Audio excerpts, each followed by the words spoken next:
Well, hello, everyone. I'm waiting for the mighty Mike Malzahn to arrive and join us. He is the mighty Islamophobe who has been very active on quite a number of Muslim channels. In fact, I've just finished a stream with him on Khalid Safir's channel.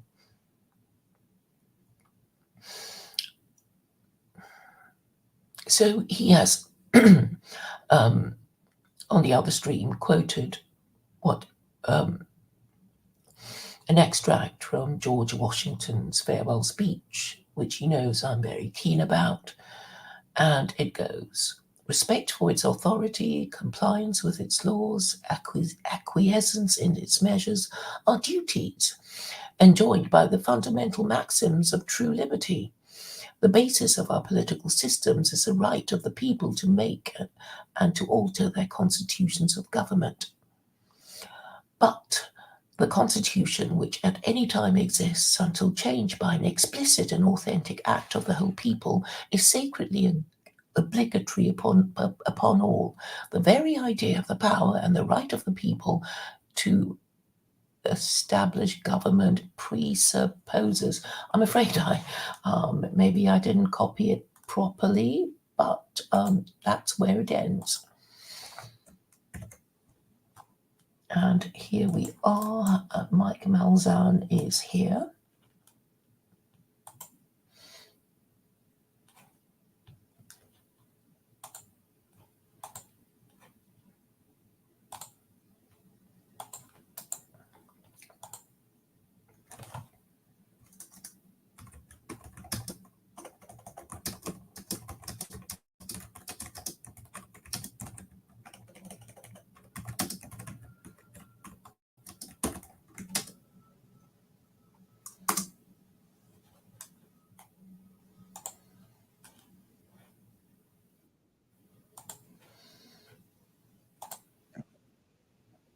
Hi, Mike.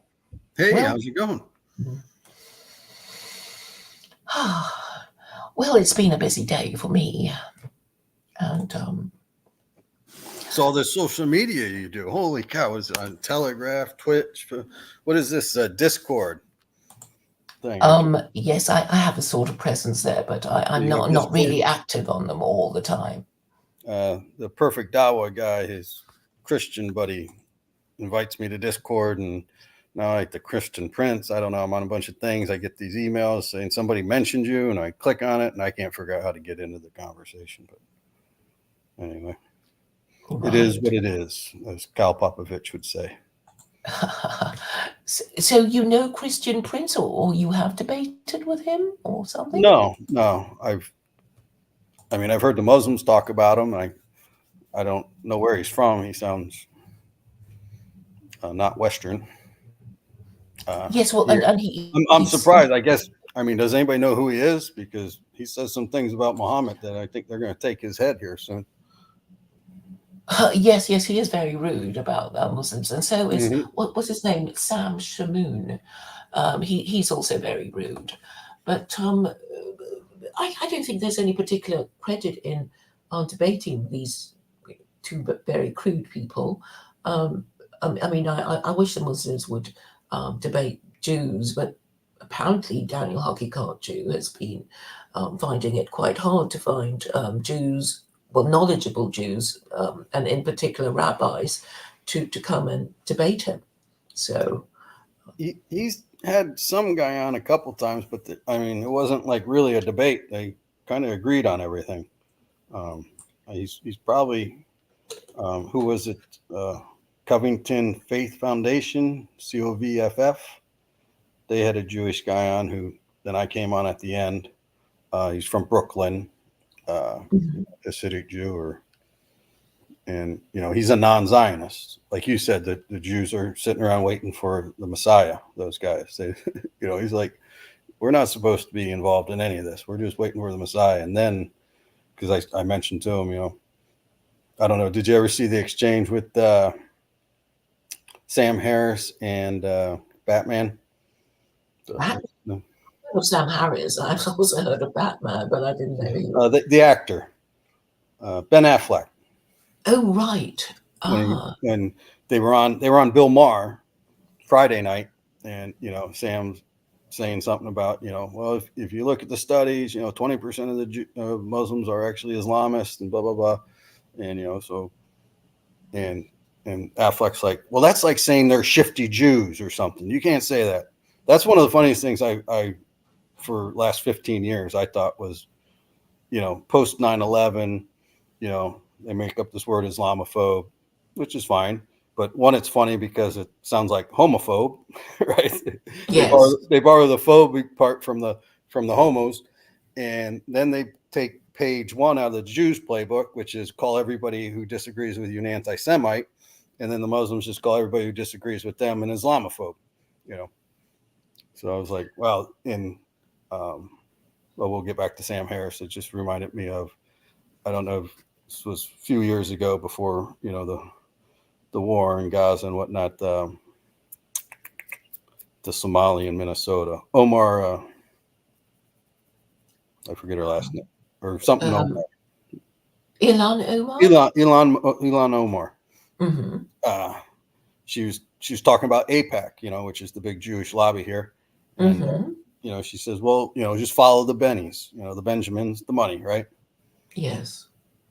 She gets called to the floor by all the Democrats when Nancy Pelosi was still head of the House, and oh my God, it's a anti-Jewish trope, that they have all this money, and she literally apologized, and I was like, oh my God, they really made her apologize for saying, hey, follow the money. How is this guy getting there? You probably haven't seen the email yet. Jamal Bowman, who's one of the squad members, right? It's Shalit Tlaib, Presley, Omar, Right. AOC, and this guy. I don't know if you know all the members. Of these Democrats who are pro-Palestinian, is that what Yeah, you mean? yeah, they're very progressive Democrats, and they've been very vocal on Palestine. Hmm. Omar is obviously a Somali in Minnesota. Khalid, her last name's Talid, Hmm.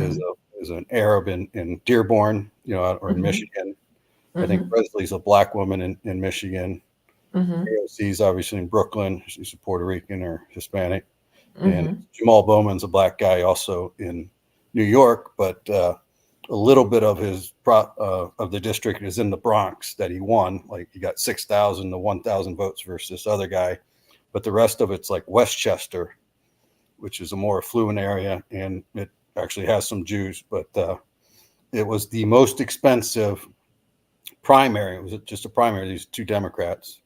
They're obviously going to win the seat against the Republicans in New York, but Hmm. APEC Hmm. pumped $14 million for this guy Latimer to get rid of Bowman because he's talking about, we need a ceasefire now and stop supporting Israel. But it's, well, I think Israel is a jewel in America's crown. The unsinkable aircraft carrier with which to launch a war against Iran, and I think Trump is quite keen on starting a war with Iran, isn't he? Or Oh, at I least know. John Bolton was. But John but Bolton we. was, yeah, but Bolton hates Trump now. uh, and Hmm. I think Trump must hate Bolton because he hates anybody who criticizes him. But yeah, Bolton like turned into a never Trumper once he was, either he quit or was kicked out. I'm not sure what happened. But yeah, Bolton would love to start a war with Iran. But I think Trump's more an isolationist. I mean, Yes, I think he's decided to promote the interests of the American proletariat, and I guess the um, white working class male would prefer not to come back in a body bag fighting for an imperial war that he doesn't understand or see the point of. sure, sure. A lot of our wars have been fairly pointless. I mean, since World War II, even Korea was, you know, I think the problem was coming out of World War II. We envisioned this whole new world order, and NATO, I think, should have been the policeman or something, even though its main thing is to make sure Russian didn't roll into Germany and stuff. And But But the thing is, it was such a false alarm, and over time I also swallowed the propaganda hook, line, and sinker because I mean Russia has never. Russia's got enough territory of its own. It's not looking to, conquer countries in Europe who will just hate the idea of them. And well, I think when they didn't hand their quarter of Germany back to Germany, that really, you know, pissed a lot of people off and made Germany scared. I mean, Germany. I don't know if you ever heard. There's been a big controversy about, the Germans send us a ton of their gold. Well, 600 tons of their gold, and they want it back, and and they we're not want it giving back. it back to them. And we were dragging our feet, and then apparently we shipped them, a couple 100 pounds, and they're like, "This isn't our gold. What are you talking about? None of our stamps are on it." And we came up with some, "Oh, we refined it for you, or something, So there's a whole conspiracy that we don't actually have any gold in Fort Knox anymore. You know, a lot of the gold was in the World Trade Centers. That was the big problem when it was down in the basements. When the World Trade Centers came crashing down, I we didn't were know being, that. oh, But Fort Knox. Where's Fort Knox then? Fort Knox is in Kentucky. It's Right, but out isn't that where all your gold is? Well, not all our gold, but most of it. Yeah, you never saw like Goldfinger, I think, with the James Bond movie. He was going Uh to knock huh. off Fort Knox. But Right. I forget the details, but yeah, right. yeah. I think we're supposed to have like 5,000 tons of gold in Fort Knox or something. We supposedly have like 8,300 tons of gold. We lead the world, and then Germany's next with like 3,000 tons or something, and then the We World Bank. spent your money. But yeah, that's the thing. Like, when Nixon took us off the gold standard, and then apparently some people didn't want our cash, so we had to secretly give away our gold or something. Who knows? Chinese have it all or something. But that's a conspiracy thing. Hmm. May or may Hmm. not be true. I don't know. I think now if you Google it, I think we have given the Germans most of their gold back, if not all of it. But Hmm. But not with their actual gold. It was well, that again, that subsequent. was like, I don't know if that was a true story or a conspiracy Mhm. thing. I think my brother told me that, so I don't know if it's, Right. but that was like, But usually with gold, there's some kind of hallmark or something, right? right, right. You would have a hallmark on it. Yes. The Germans might have had still big swastikas stamped on their gold. Maybe that's why we melted it down and redid it and put a nice smiley face on it or something. Yes.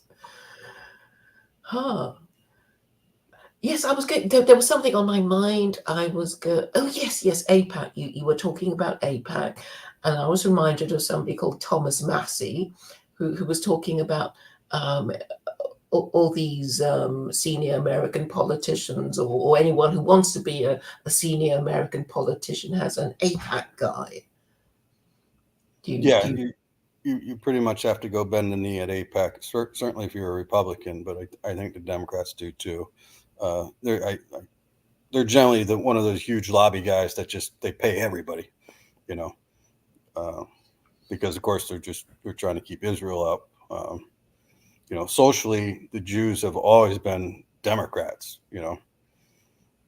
Like Yes, it's very similar in the UK because a few left wing politicians have gotten into trouble over supposedly anti-Semitic comments, but they've had impeccable Jew friendliness, like Jeremy Corbyn and Ken Livingstone. I think he's suspected of being a Jew himself, um, but they kind of. I think they just wanted to get rid of them, and so the media called them anti-Semites, and people believed it, or just didn't care because nobody liked them in the end.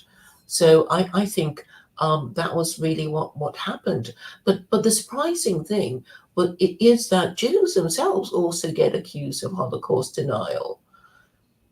Do you, I don't know if I've mentioned Rabbi Mizrahi to you, but he's this ultra Orthodox Jew, and he's always talking about Jewish identity, and he says, proper Jews would have to accept the halakhic definition of a Jew, and you can't be a Jew if your mother is not a Jewess. But and then he went on to say, but the Nazis, they would consider you a Jew just one of your four grandparents is a Jew. And so a lot of the people who ended up in the Nazi death camps were not in fact Jewish. And I put the figure at, and he said 6 million divided by four, making it less around Well, 1 million. And they went ape at him and called him a Holocaust denier. But the arithmetic is, well, faultless, I would have thought. If what he said is true, then right. um, uh, Well, and I don't know how that makes him a Holocaust denier. It just makes him a poorly targeted Holocaust support. well, I mean, they still killed gypsies and retards, and all the people who he doesn't consider a Jew were still killed because they were thought to be Jews. So, yes. So I think really the whole thing is that it is part of the American narrative that America has assumed the white man's burden um, in protecting the Jews. After the British nobly gave up their empire to save the Jews. So that is the new post-war narrative that you challenge at your peril. yeah, oh, absolutely. I mean, yeah, and again, the Jews have been, the standard bearer for just yell anti-Semitism. Like I said, Islamophobia came in, and now, I mean, I don't know if they thought of it because the Jews were so successful at it, but the blacks are, the homos. Everybody's the same way. Just call them racist. Just call them a bigot. You know, Tucker Yes, and it's Carlson's such big a on that. successful concept to divide and rule that I was recently talking on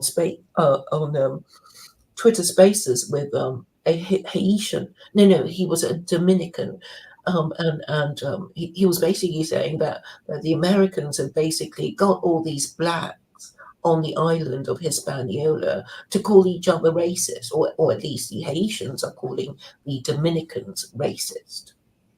Yeah, Um, well, and I don't think that was we did that on purpose or anything, but that's just the effective way to silence other people. It's I think maybe you said that in one of our emails or something. That hate speech has ruined free speech, right? You just uh, mm, obviously in America we don't have hate speech laws, and I don't think I watched your video on it or something. Maybe it was just a subtitle. Maybe I'm misinterpreting. Maybe I'm getting it the exact opposite. But when everybody just starts screaming hate speech all the time, or racism or anti-Semitism, homophobia, Islamophobia, you silence any debate. You silence any dissent. This yes, and I think in previous centuries, I suppose they would silence each other by saying traitor or right. heretic, or but there would be it would be different words, but the effect would be the same. Yeah, calling somebody a traitor or you're unpatriotic, that used to be a thing too, that the Republicans would do, right? To the Democrats, they hate America. We still say, or some people still say that all the time. Bernie Sanders hates America. Well, no, he has a very different vision of what he thinks America should be, but that's not Hmm. because he hates America. It's they'll love it or leave it. People used to throw that around all the time. Love it or leave it. It's like, no, Yeah. they're trying to change it to make it better. Now I disagree with how they want to make it better, but have a conversation about it. In America we used to say, you know, I may disagree with what you're going to say or what you say, but I would die to defend your right to say it. Hmm. Now Hmm. we shout people down. I don't know. Yes, but by being the first to use the word to lower your status. Right. And Be the first to call the other guy a racist, and you're a foot yeah, up. and then you win, right? Then you Right. win. You got your. Then they're just backpedaling, trying to tell you how they're not a racist. And as a boss said the other day to something, you're playing the man and not the ball. So now the whole conversation's gone because now you got to spend your whole time explaining why you're not a racist. But the thing is, they don't even care, because if Sure. the media doesn't want to, if the media likes a narrative that you're a racist, then they'll just repeat it, at ever increasing volumes, that so and so is a racist, even though they haven't really done anything racist or said anything racist. But talking about hate, I'm often accused of hating white people, and I just want to say to you that I don't. But obviously, people accuse me of that, to say, don't listen to her. She hates white people, and because she wants, revenge for, I don't know, all kinds of things. But um, I've never heard you say anything hateful to white people, but okay, I like to think, I don't think Jewish people really think I hate them, despite the incriminating photograph. And I like to think most white people don't think I hate them, and those who do, obviously, want to say it in order to discredit me. And I mean, I take on board their attempts to do so.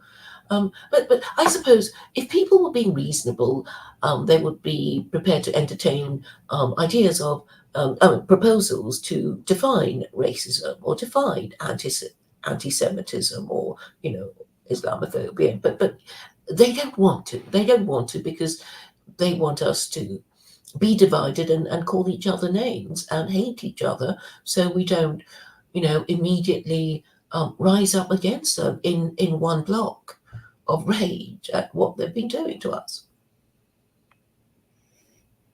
yeah, I mean, I think civil discourse has certainly reached a new low. Although it was funny when you mentioned, call somebody a traitor or something. Years ago, I remember reading an article about, actually during the time of the founding fathers, Jefferson and Adams hated each other, and Mm-hmm. apparently, like one time, like Jefferson called Adams' wife a hermaphrodite or something. And they were like throwing these. I mean, mudslinging was like to a whole new level, like just personal attacks on each other's character and stuff. But I guess Mm-hmm. probably in between that, they still talked about the issues. Mm-hmm. But yeah, Yes. So I don't know if this person is a troll or not. So I'm going to ask you to speak, and if you don't, I will remove you. Hello, Xiao Ping. Xiao Ping. Um, Not, are you going to say anything? No, you're not going to say anything. No, I'll remove you then. Goodbye.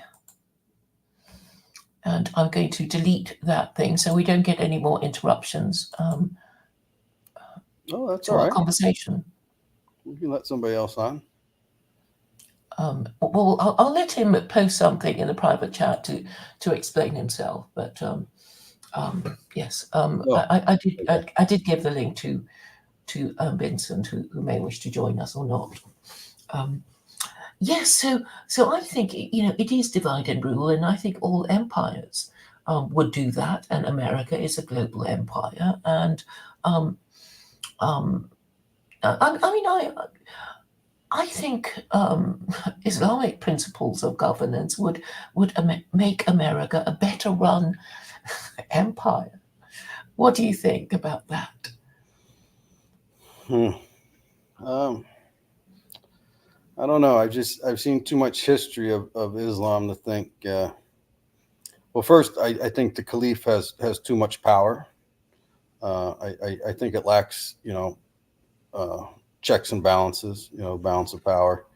Um, as far as I know, of the Islamic structure of governance, right? You have the caliph, then obviously you would have governors and people under him who administer areas and whatnot. But then Um, then the judicial, I guess you would call, would be the ulama, the scholars, hmm and they're the ones who issue fatwas and make rulings, and hmm called the hmm injma, the consensus, and all that. But the problem is, so so you had Muhammad, obviously, and I don't know if you know the three major battles, and then all the other little battles and stuff, and everything seemed pretty copacetic under him, and he was just on Arabia there, and he hmm dies, right? So he dies. So Abu Barak becomes the caliph, and there's some controversy to that, right? So the stories I've heard was Muhammad dies, Ali's in washing his body. In the meantime, Omar, who also wouldn't get Muhammad some pen and paper when he was on his deathbed, which seems hmm weird. Omar nominates Abu to be the new ruler. hmm It's kind of like Game of Thrones, right? You got your hmm houses and bannermen and stuff, right? So some of the and Abu was he was Aisha's father, and apparently from pretty wealthy, powerful house. And I think they were a separate sub tribe within the Banu Krest and Muhammad. So, anyways, Omar nominates pledges his allegiance. I think they call it a baya, and other people start doing that. And so he starts getting more and more people to pledge to him. And then Ali kind of comes out and is like, "What's going on?" And they're like, "Well, we're making him caliph." And everybody said, "Yeah, we've already pledged our allegiance to him." And apparently, a month or two before, Muhammad kind of made a speech that sort of made it seem like he was naming Ali as a successor. So, anyways, Ali says, "I don't want any trouble," so he pledges his allegiance to Abu. But first, right off the bat, there's a bunch of guys who are like, "Well, we swore our allegiance to Muhammad as the prophet, but he's dead now. We kind of want to go back to our old ways. We want to go back to being pagans." So there's a war right there, right off the bat. Civil war. It's called the Rita Wars, the apostate wars. And I guess they're brought back into the fold or killed or whatever. Mm-hmm. So Abu Barak's considered the first rightly guided caliph. I don't know how long he reigns for, but he dies. Natural death. He was, I think, a pretty old man when he got the office. So Omar comes in. He gets assassinated. Now, he's assassinated by one of his slaves. Didn't like one of his rulings. Then Uthman comes in. He's the one who actually compiles the Quran. He gets assassinated. So then Ali becomes the fourth rightly guided caliph. And then he won't apparently round up Uthman's killers fast enough for Aisha's pleasure. So they go to war again. It's called the Battle of Camel because Aisha directed the troops on the back of a camel. And then things really go downhill. Now, Ali wins the battle, kind of regulates Aisha to, stay out of public affairs. She's the mother of the believers, so he doesn't kill her or anything, but kind of exiles her a little bit. So then the governor of Syria, I can't say his name, begins with an M. It's like Mutawai or something. Mm-hmm. He wants more power, and they have a battle called Siffin, Siffin, something like that. And Ali kind of sues for a truce in the middle of it. Ali doesn't seem to want to fight too much, but so he comes to an agreement with them, and he goes back to Syria. Well, like 12,000 troops who were ready to fight for Ali get pissed because he made this peace deal with them, and they all want the other guy's head. So now they become what we're known as the Kawarji, which means to secede. So they become like a whole nother sect. And then I think one of them kills Ali, assassinates him with a poison tipped sword. So then Mutawai becomes caliph. And then when he dies, now he's not considered a rightly guided caliph. So when he dies, he names his son Yazid the First to become Then you caliph. get into a monarchy. Right. Then they get into a monarchy. Then Hassan, one of Ali's son, is upset with this and doesn't think it's right for whatever reason. And by the way, Uthman was assassinated mainly because the Kawarji guys thought he was given too much favor to his tribe, and Mutawai guy was in his tribe, and that they were giving the Syrian, governor too much power and all this. So then Yazid the First, there's the Battle of Karbala where he kills Ali's one son, and then he actually attacks Mecca and he attacks Medina. It's the Battle of Harara, where he sends in 5,000 men from Syria, and for 3 days they rape and pillage in Medina. They killed like the last 70 of the companions, the Shahaba, who were people who actually knew Muhammad, right, Muhammad's generation. And so I don't see this great system. And then of course you get the Shia split, and you get the Fatimid Empire, the Umayyad Empire, whatever they're all called, and it's Rules are made to be broken, Mike. right. Well, that's Well, part but of the thing when they're like, our morality is objective. It's from God. We have our rules. They can't be broken. no, but you may say, okay, what's the point of breaking rules? But what is important is that they exist. So when they are broken, you know they have been broken. And when bad stuff happens after you break them, you can determine causation. Bad stuff happened to me because I broke that rule. And I guess in this complicated world, this is the best that can be hoped for. You can't really make people obey the law, because you already envisage. I mean, God, when He made His laws, expected it to be broken. He knew people would want to kill and steal and commit adultery and bear false witness and all the things that He forbade. So He already knew. But I guess we should look upon um, the law as a kind of menu. It's like, this dish will cost you, X number of dollars, it's a tariff. You mean the punishment for breaking the rules, like Yes. more expensive dish? Yeah. Yeah. So it's a tariff. I think that that's a way to look at things, because, otherwise you'll be saying, oh, look at you, you didn't obey the laws. It's like, oh, if it is true that rules are made to be broken, then you can at least divine causation. It's like, oh, those Muslims, they broke their own rules, and look what has become of them. They break their own, and so do the Jews, and so do Sure. Christians, and Sure. Americans, their constitution.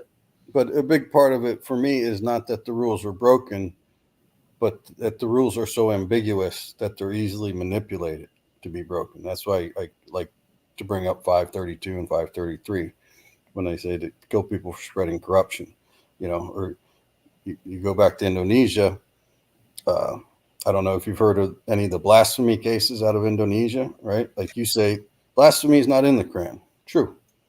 But Yes, and there are, I guess, as many Muslim countries as there are interpretations of Sharia, and a lot of these countries that you think of as Muslim are not really implementing Sharia. There is an umbrella of liberalism over them. So um, I don't think there are any. Okay, there are very few theocracies. I think there are four. There's Afghanistan, there's Iran, there's Mauritania, Saudi Arabia, and Yemen. I think so. There are five of them, and they're not all Islamic republics, because Saudi Arabia is an absolute monarchy, and sure, and you were saying earlier that there was this caliph who wasn't rightly guided because he made his son a king, and I think that the whole point of Islam is that the Quran is supposed to support constitutional republics, while Christianity is about supporting the divine right to rule of absolute monarchs. yeah, and I don't want to see Christian rule either. I would throw Brunei in your list maybe, um, but Hmm. again, just in the Salafi guys, all the YouTube guys say this. Oh yeah, there's no Islam, no Sharia in anywhere in the world. In fact, I remember actually if we get Oh, back to they do say it's not properly implemented anywhere, and I guess in a way they are correct, but that doesn't mean that no attempt should be made.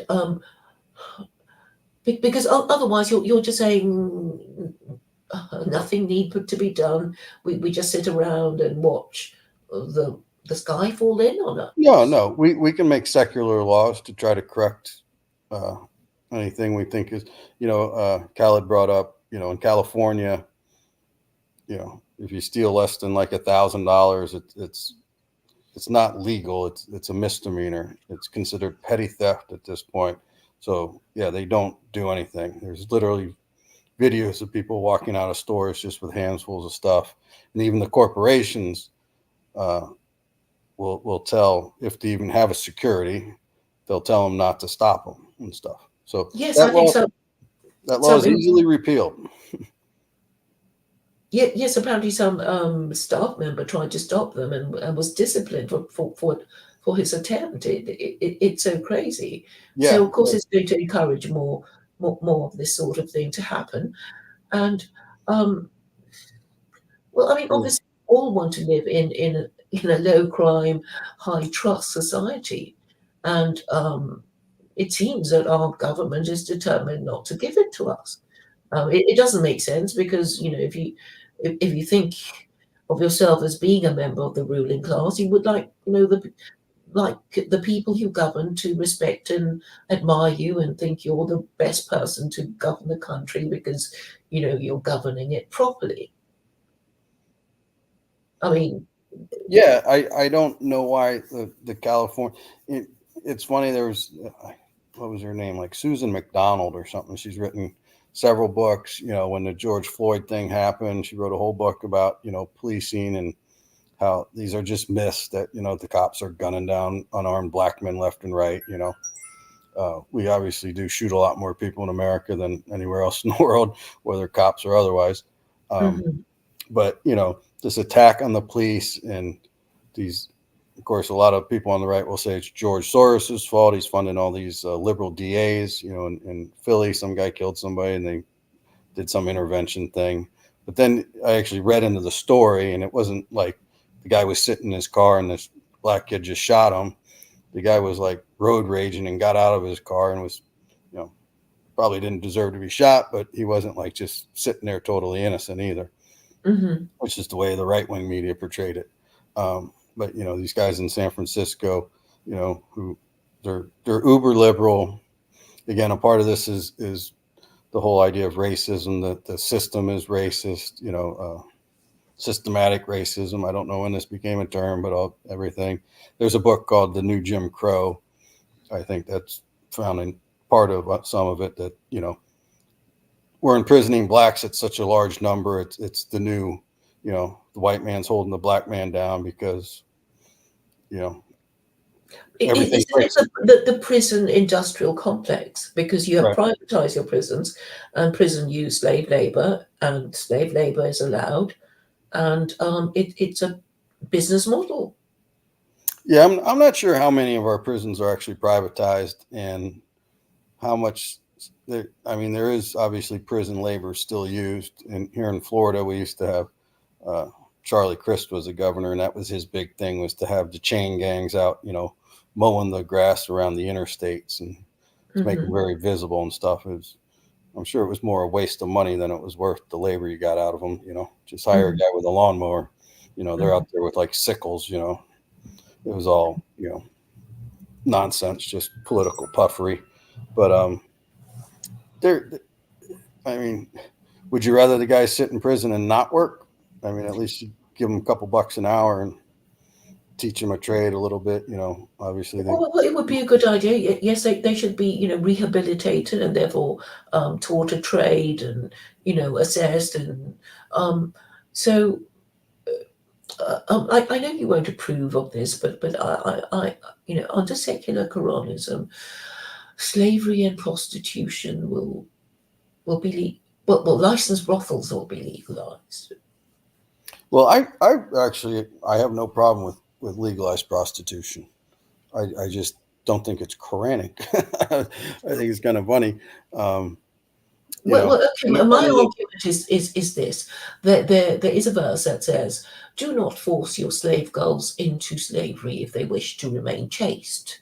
And I'm going to say, well, if you don't force them, if they willingly choose to be prostitutes rather than clean toilets, for example, they should be allowed to do so. And if a slave girl is allowed to choose to become a prostitute, all the more a free woman. So hmm, that's my legal reasoning. okay. Well, that's an interesting interpretation. I would think most people would read that and say because there was a history of that's what you did with your slaves, with your female slaves, right? You got them as war booty. You might have sex with them a few times, but turn them out, put them on the street, start to stake, making some money off them.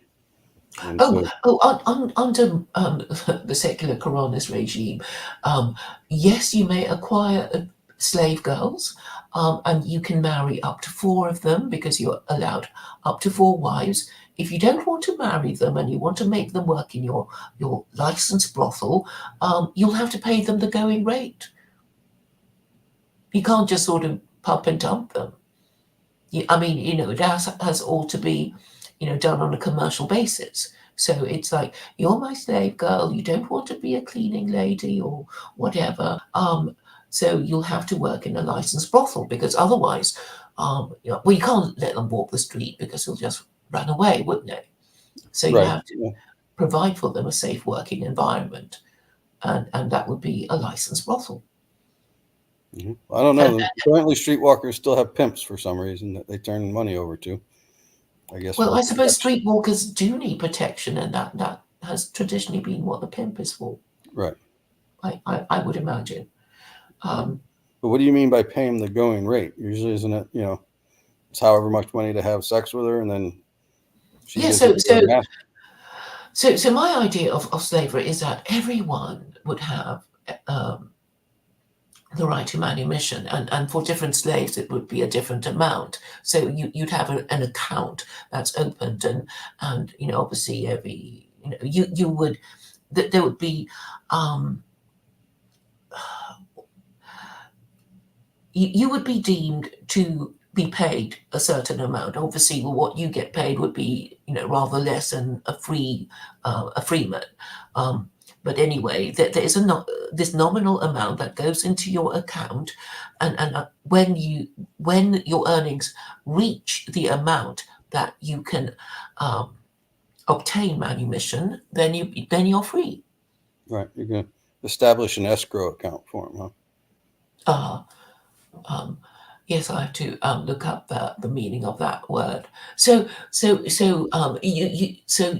okay. Supposing you get yourself this slave girl, you don't want to marry her, but you want to have sex with her. She works in your brothel, and obviously there would be a going rate, which she would be asking customers for, and you'd have to, and that would you know go towards her account, and bring her closer to manumission.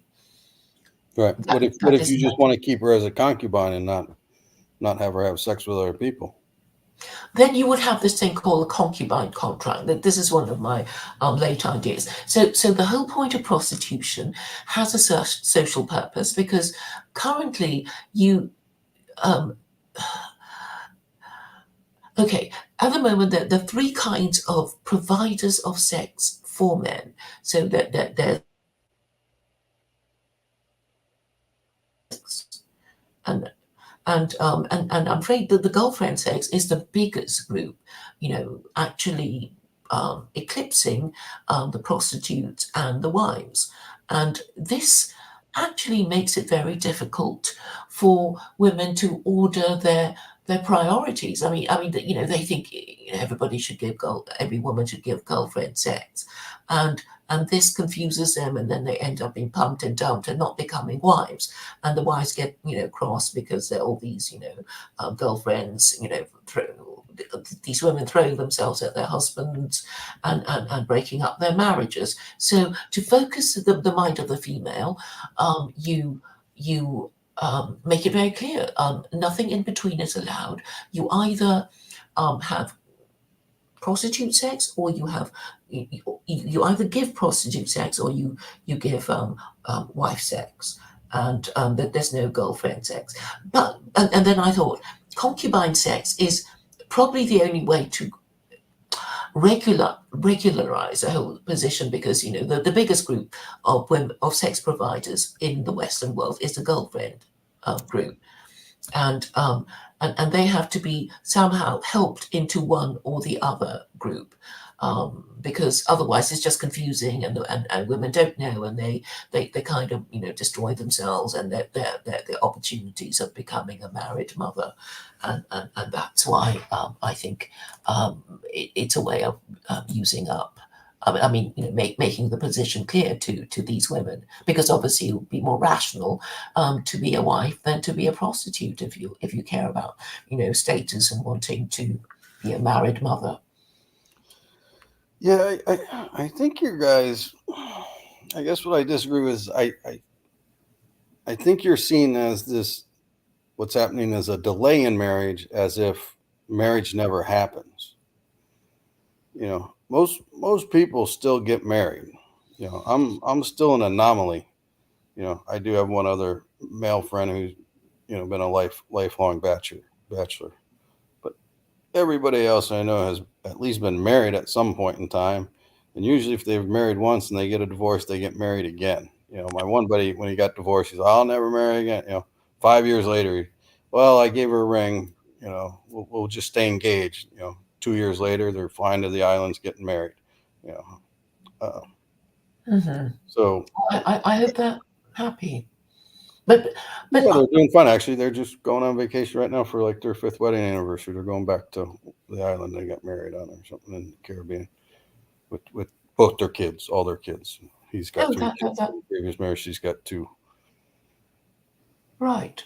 Well, that's good. That's good. I'm saying that there's so many marriage substitutes, and I think it has the effect of discouraging and even preventing marriage, and that causes a labour shortage, and that causes a demand for foreign labour, which is what all of the Western world is suffering from, and obviously, it's very upsetting for white people who don't like it and who are forbidden to complain about it, and then they blame the Jews and they blame the Muslims, and I'm thinking, it's because you don't have enough people to enter the labor force, and that must be the problem.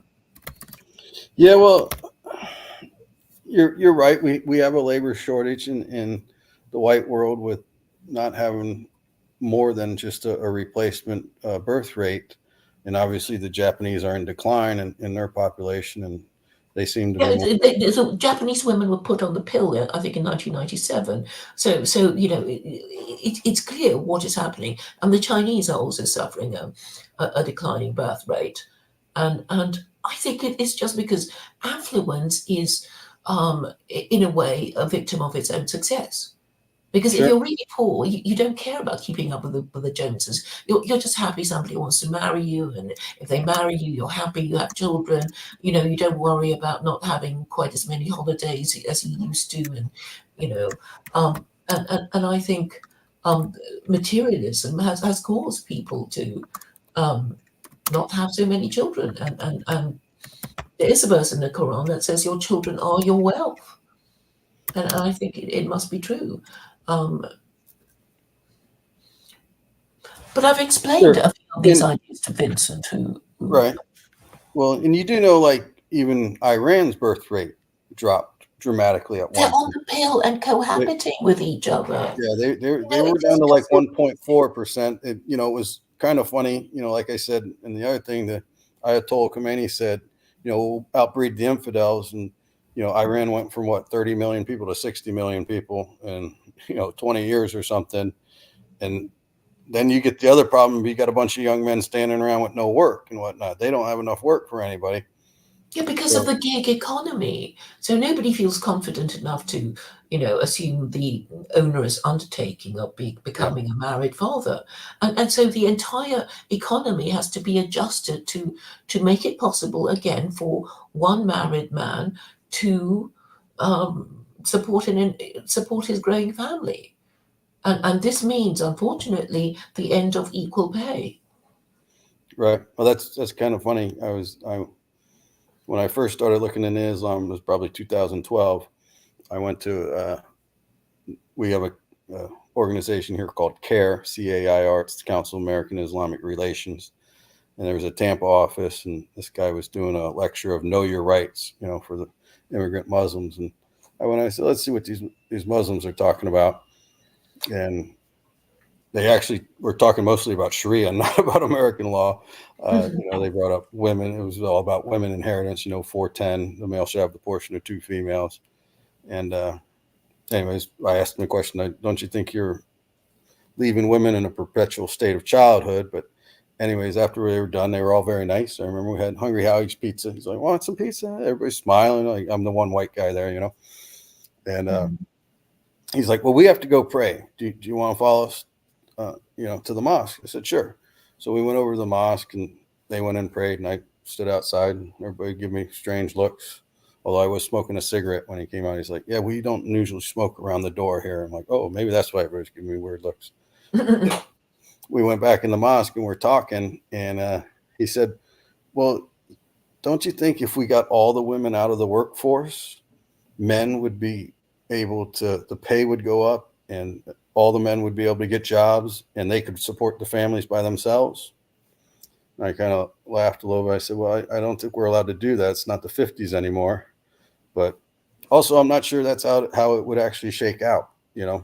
Like you talk about the gig economy, you know, I guess if we got all the women out of high level positions, but women often don't hold high level positions. Women are the receptionists. in on the board of Boeing, and you know, Yeah, there's one or two here and there. Compaq had a female CEO. She ran the company into the ground. But you know, yeah, if you kicked women out of higher education, don't let them be lawyers. I don't know if we need more lawyers in America, but well, you don't need lawyers at all. Yes, in the UK, there are more female lawyers than there are male lawyers, so uh, it is a very bad outlook yeah. for the Well, future of British justice. my oldest sister's a lawyer, although she never really practiced law. But again, you don't find a lot of women engineers. Computers, very few women are in it. The STEMs, that's a big thing in America. We got to get more girls in the STEM. Um, They don't like doing it. no, It's that's like, the other if thing. you like engineering, marry an engineer. If you like medicine, marry a doctor. You Yeah. know, But um, again, if we have a labor shortage already, kicking women out of the workforce, and of course the labor shortage is for low skilled jobs. I mean, there is some people talk about the H1N1 visas or something, like computer programmers and stuff. We bring in guys from Asia, Indians and Chinese and other. The Indians have an advantage. there is a mass replacement of white people. I mean, in the UK, we have a Hindu prime minister, and Mhm. and so I think it's going to upset a lot of people, but at the end of the day, I think white nationalists and immigrant and recently arrived immigrants do have a common interest in supporting the institution of marriage. Because, I guess if you love your race, you're going to produce the next generation. And if you're an immigrant, you don't, you also want to think that, in a few generations, there will be people looking at, like you, walking around and going about their business. So, and the only way to make sure that happens, whatever your race, is to support the institution of marriage. I just don't think there's any other way around it. Well, I think you might want to look at Iceland. Their marriage rates are very low. Of course, their birth rates might not be all that They're great very either. promiscuous Probably the because in the Europeans. Scandinavian countries were the first to go. Everybody talks about American debauchery and stuff, but I'm pretty sure the European women are still more promiscuous than the American women. I don't know if you saw that the Jewish guy who was on Ford. Uh, I think he came on After Me the other day. He was talking about when he was in the army in the 90s, at least, and he was stationed in Nuremberg, of all places, stationed in Germany. Oh, Sam Samuels. Was it Was that Sam his name? Samuels? I, He, I don't remember right, his name, but he was right. talking about how the European women are like, they're super easy, and you just have sex with them, they leave. They ain't looking for anything, or they just Yes, he said he thought it was because he was Jewish, and I thought yeah. maybe I He thought said it was maybe because you're American.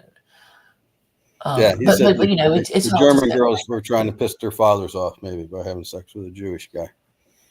Yes, yes. There's a comedy series called Dad's Army, and it was about the war and everything, and there was this episode of the Americans just coming and taking away the British women, and how annoying it was for the local men to have to put up with it because the American men would have things that they want like chocolate and Right. tights and stuff like that. Silk stockings. Yes. That was the old World War II thing. I don't know. I guess Americans were the only ones with silk stockings or something. There was a comedy one time on, it was like a pink submarine. Somehow it got painted pink and stuff. And there was, I guess, another American submarine hunter was, dropping depth charges on them, and their radio was out or something. Somehow they couldn't signal to them. And the guys were like, well, let's put something in the tube that goes up that shows we're Americans, and they throw an American flag in there or something. And the one guy comes up and there's nurses on board. So they get all their bras and stuff them in the tube, shoot them up. And the guy's like, oh, those are Americans. The Japanese didn't have bras back then, I guess. Oh, what a story. Is Vincent with us? Well, he's being very silent. Perhaps he's just listening. No. Oh, yes, he's Yes, I'm here. Oh, good. I'm here. What's up, Vincent? I'm here. I was listening. Yeah. And, yeah. So it says friendly Islamophobe, but what is your faith? I'm an atheist. Oh, okay. Well, that makes it easier a little bit.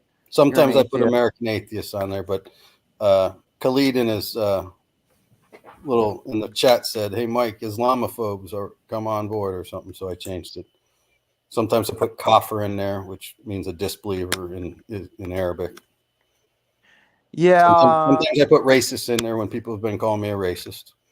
Yeah. Unfortunately, the problem with Islam is that, all the bad things that happen in Islam, there's a lot of disagreement about that and within Islam. And then they use that as a cover and they say, well, we don't all agree with these horrific practices that you see all around the world, but they don't stop them. And when they come into your country, that element comes in with them. And, the other Muslims are not really working very hard to root it out or get it out. And, a lot of the Muslims are lying where they say they're moderates and they're really not.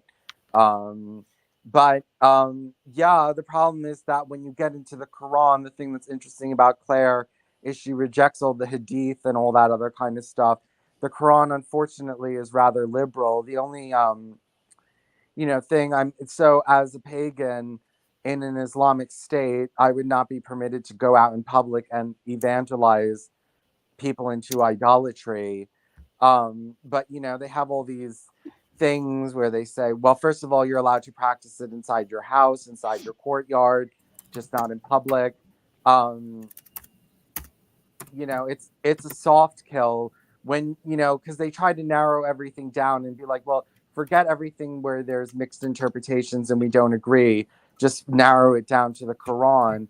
What do you think about the Quran? I heard, so my problems with the Quran, so there's the wife beating, but then Muslims say that you can't leave bruises, but it's still a humiliating ritual. And I know there are Muslims who do beat their wives under that verse. Like you said, there's the inheritance laws, but then they say, well, a woman is allowed to keep all her own money and she doesn't need to spend it on the house. But so that's a two-tier economic system between men and women, which shouldn't exist. And then there's the, women's testimony is only half that of a man's in a business contract. The way it speaks about homosexuals, but it's very hard to find lots of things in the Quran that are problematic, that are actually implementable laws. I guess the flogging for unmarried parents, right? What else is there? Are you against the no usury? If you're talking to me, no, I'm all for interest. That was one of the first things I said on Cleet's thing, and we got into inflation again and whatnot. But I don't know how you buy big ticket items without somebody lending you some money at interest. It's funny. I was at a mosque in St. Pete, the Islamic Society of St. Pete, and it was actually this guy Aaron Treverson or Trevor Arison. I can't remember. He actually lives in Woodlawn in St. Pete. He wrote the book FBI Terror Factory, about how the anti-terror FBI guys are entrapping people and whatnot. And so I thought it'd be an interesting lecture. But outside they had a table set up and it said, Islamic financing. And there was a young guy there at the table. And I said, oh, so how do you buy a house in Islam? He said, well, let's say it's $100,000 house.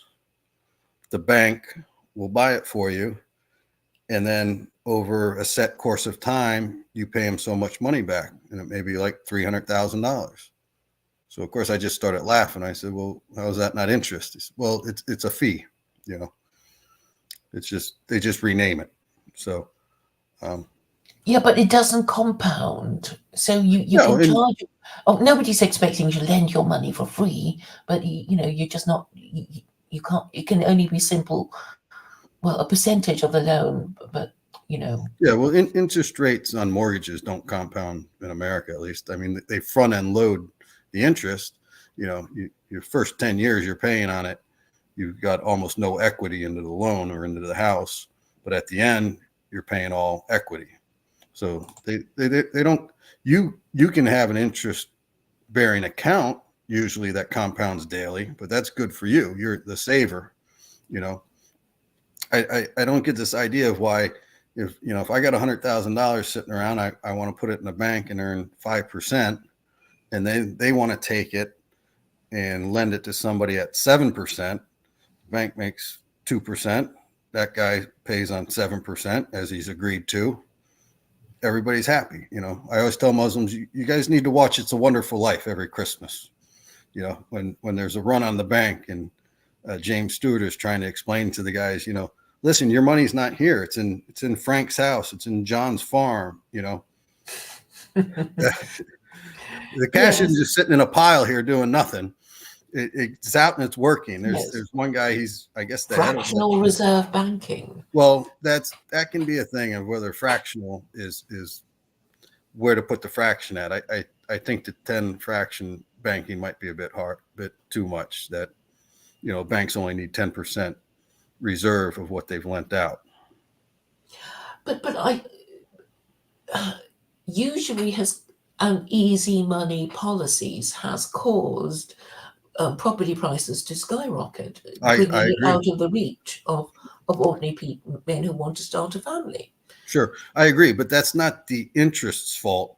It's the banker's fault. I still blame 9/11 for our housing crisis, because what happened after 9/11, because of course we had to prop up the airlines. You can't just let them go under. And, I don't know if you remember George Bush famously saying, go out and shop. So what we did was we plummeted interest rates way down, and we pumped a bunch of money into the economy. And that one causes inflation, and it caused housing inflation because you gave everybody super cheap mortgages. And then Fannie Mae and Freddie Mac, we get real deep into, subprime mortgages, and it was a whole scam. We also had all these flippers, at least here in Florida. One guy would have 5, 6, 10 houses that they're buying up and then slowly selling off. So you created a huge artificial bubble of demand that wasn't really there. Mm-hmm. And then, of course, the housing market collapsed in the Great Recession. And so then we kind of had to do the same thing to get out of it. We made interest rates real low again. When I bought my first house, it was at 13%. Now, the house only cost $33,000, but the mortgage was from 1984, and it was at 13%. And I bought it in like 93 or 94, and interest rates were down to 9%. And everybody's like, oh, my God, we haven't seen interest rates this low forever. In the 70s, interest rates were at 20%, and you still had huge inflation. But anyway, that was a monetary policy thing. It causes a boom-bust cycle as well, I'm afraid. Well, if you don't regulate it properly, sure. They know how to regulate it properly. I mean, they've been doing this since John Calvin in the 1500s said usually it was okay. And so we've now arrived, and I don't know what the debt ceiling is and how many trillions. I don't even know how many zeros there are in a trillion. But yes, it's a lot of money. And I guess what happens typically when somebody is over there. Okay, I think this is how it goes. You lose your job. You got your home. You can borrow and mortgage it, and then you keep borrowing and borrowing. But there will come a point when your lenders think he's never going to pay us back, and so we have to foreclose, and that is when become a slave when you are, virtually penniless and homeless. And if the alternative is to starve on the streets, then you have to sell yourself into slavery, I guess. I mean, I don't know what the national equivalent of that is, but Where'd Vincent go? I don't know. I hope he comes back. Yeah, Vincent. I didn't mean to I hog hope we your weren't time. on board. Okay, I'll just say, come back, Vincent, and I'll stop talking. Yeah, we'll stop talking about interest. Let's get into the bad laws in Sharia besides interest. But he was interested in it, I think. Well, and he seemed to know a lot about Islam. I think he's well read on the subject, at least of the parts that he Yes, doesn't like. yes, we've known each other a few years and have been Oh, talking about our pet subjects. So his pet subject is the no hide laws. Have you heard of that one? the no what? The no hide laws. So the no hide laws are that there are seven, and it's in the Babylonian Talmud, and it's basically telling Christians that their laws are not the Ten Commandments, because the Ten Commandments are for Jews only, and Gentiles are only expected to obey seven, and they are forbid not to be idolaters, not to be blasphemers, not to be murderers, not to be thieves, not to commit sexual offences, not not to eat an animal while it's still alive, and the positive commandment to administer a court and legal system.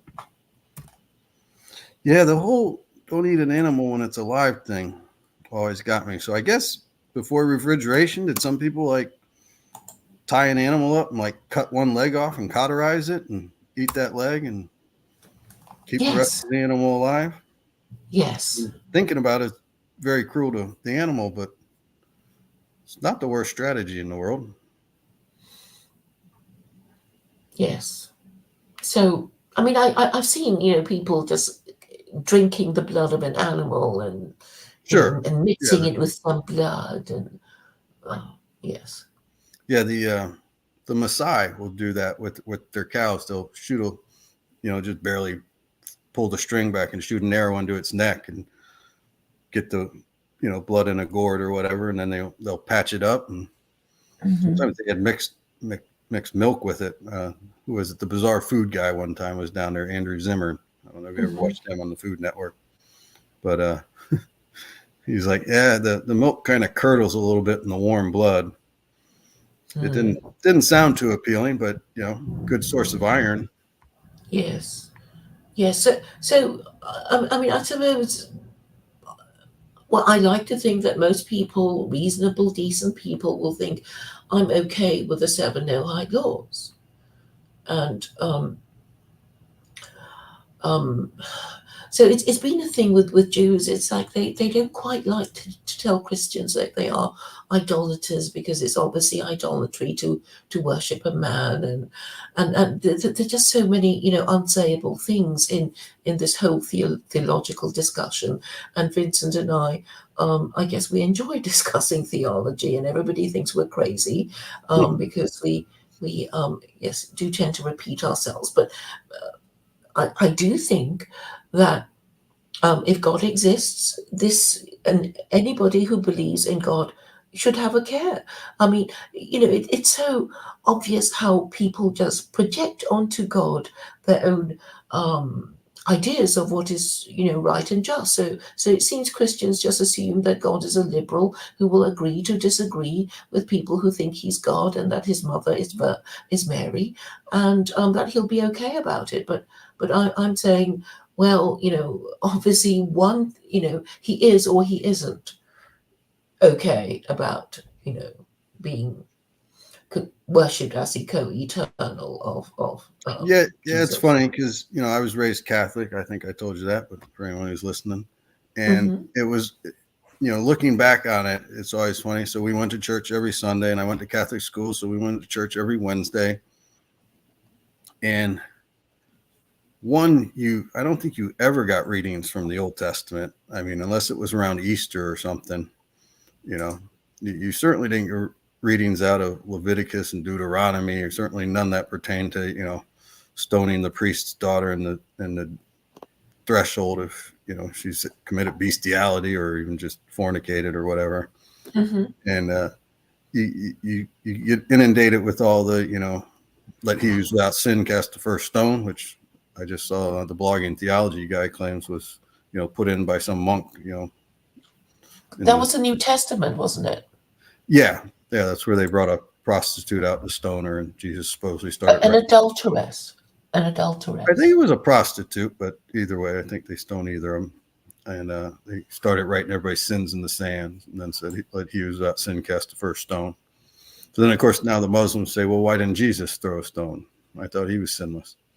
But yeah, I think, you know, post Vatican II, and I'm not sure about the evangelicals, but the fire and brimstone preaching stuff seems to have fallen out of favor with the Christians, and it's all about love, you know, and they came up with the whole, you know, hate the sin, but not the sinner. And so, yeah, Christianity's turned into a pretty liberal religion, which to me isn't the worst thing in the world. But I mean, I think it probably was quite liberal. I mean, or so liberal as to provoke the Puritans who say, you know, we really have to follow what you know what the the Bible says, and they thought the monarchy was sort of being a bit too free and easy with a lot of these laws, and I guess they were infamously associated with wanting to cancel Christmas. The Puritans, I mean.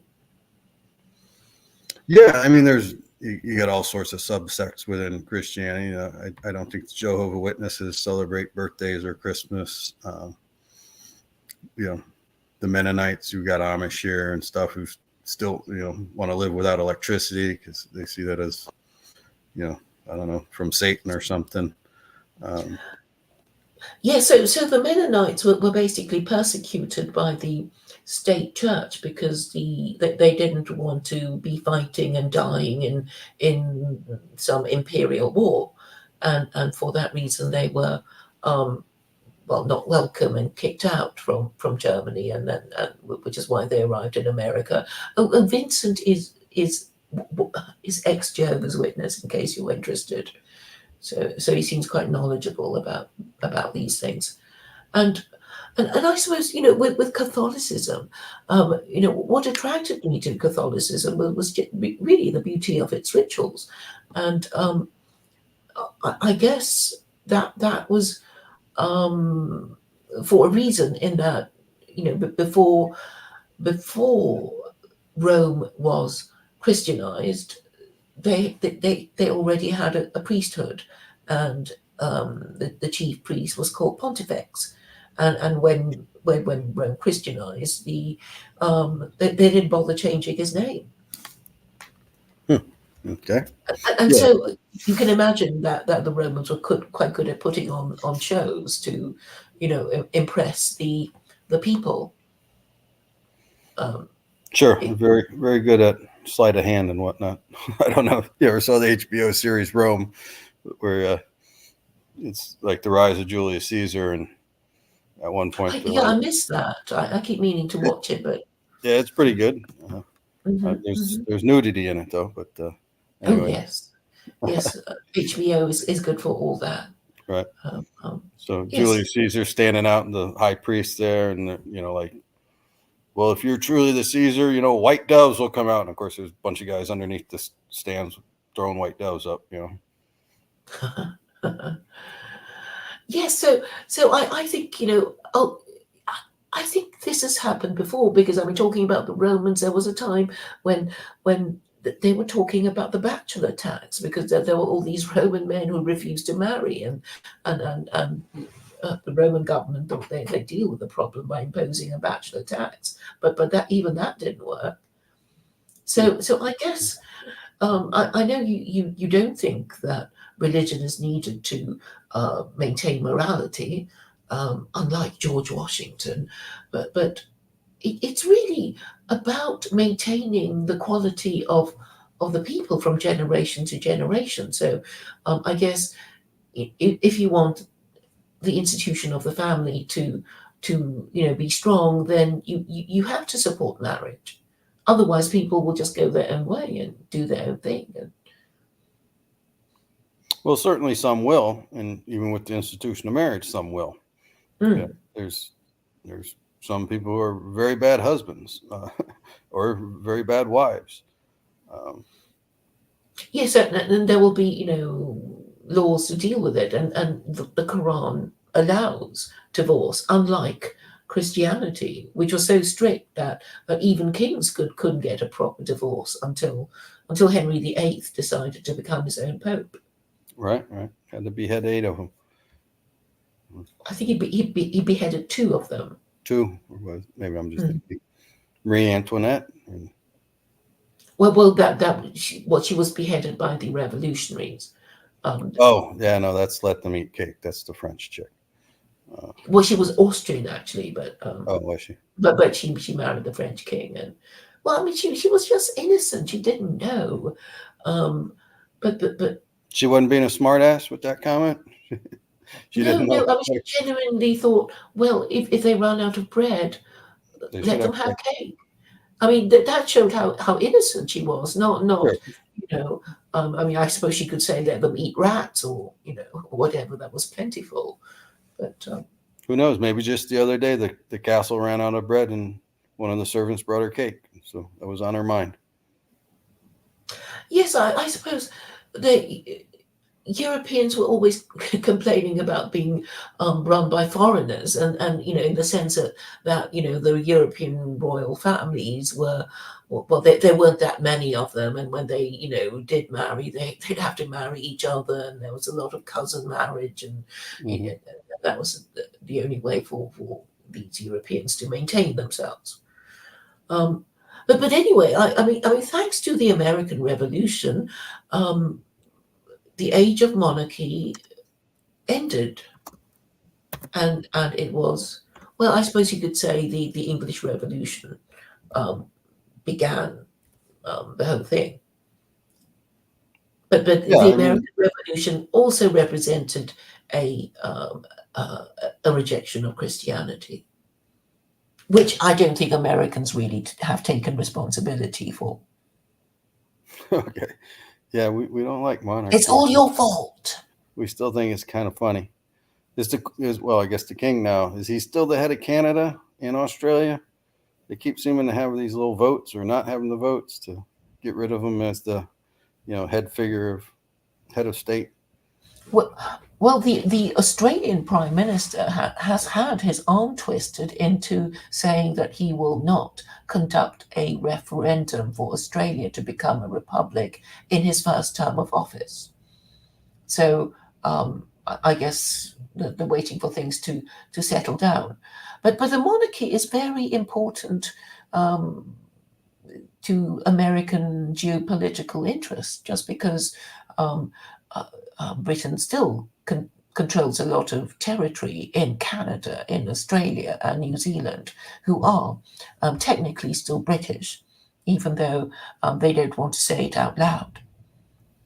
Because there is the position of the Governor General, who still has the right to dismiss any lawfully elected Australian or Canadian or New Zealand Prime Minister um, on the orders of the King, the monarch.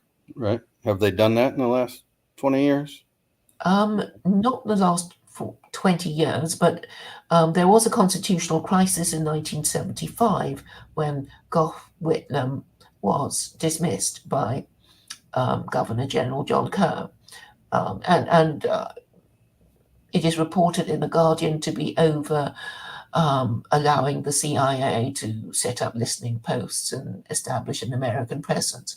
And Gough Whitlam, who thought he really was a prime minister, said no Hmm. and was therefore sacked. All right. Well, it's always fun talking to you, Claire, but I'm getting hungry. I'm going to go make my dinner. Seems I don't have a wife to do it for me. What are you going to make? Oh, I think I have some frozen quinoa bowls from Aldi's. Right. Might have Well, to enjoy fry your up a dinner. chicken breast, throw it in there. Okay. Well, thank you for joining us, and it's a pleasure talking to such a well-informed Islamophobe. Oh, okay. Thank you very much for the compliment. And yes, I'm pretty sure I didn't say I was a philosophy major anytime in any of those streams, but I will Well, say you this. did say you read a few books on philosophy, didn't you? You said I think you mentioned Nietzsche. I seem to remember you mentioning Nietzsche. I probably quoted Nietzsche. Uh, I didn't read them in college. I'm a college dropout, so I partied when I was in college. I got all that fornicating out of the way. Now I'm just a sad, lonely old man. But but I'm sure that there will be women who you have a girlfriend now, don't you? no, I don't. I got to lose a little more weight before I go out. You know, when Right. you get too fat, you only get the big girls. I'm not that attracted to the big girls. So Well, good luck with the gym and diet, and well, I hope you'll come back and we can talk about other stuff to do with belief and morality and that sort of thing. sounds great. Talk to you later. Okay, take care. Bye.